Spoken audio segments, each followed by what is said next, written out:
बिस्मिल्लाहिर्रहमानिर्रहीम। अस्सलाम वालेकुम नाज़रीन, चिरागे तूर में खुश आमदीद। स्पीड ब्रेकर पसमानदगी की अलामत है। हम जिंदगी और वक़्त की रफ्तार को रोकना चाहते हैं, इसे सुस्त रफ्तारी पर मजबूर करना चाहते हैं। शहरों में जितने ज़्यादा स्पीड ब्रेकर होंगे, लोग इसी कदर ज़्यादा पसमानदा होंगे, गैर मोहतात और सुस्त होंगे। इनके रद्द-ए-अमल इंतहाई मजहूल होंगे। जैसे कदीम स्पार्टा के मुफक्कर ने कहा था कि शहरों की हिफाजत फसीलों से नहीं, शहरियों से हुआ करती है।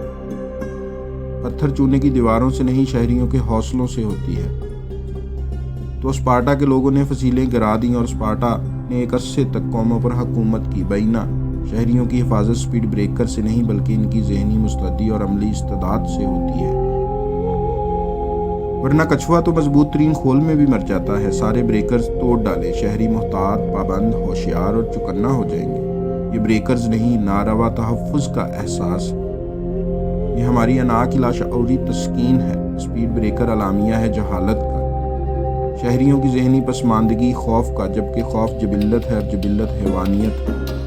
कब तक हम हैवान बने रहेंगे?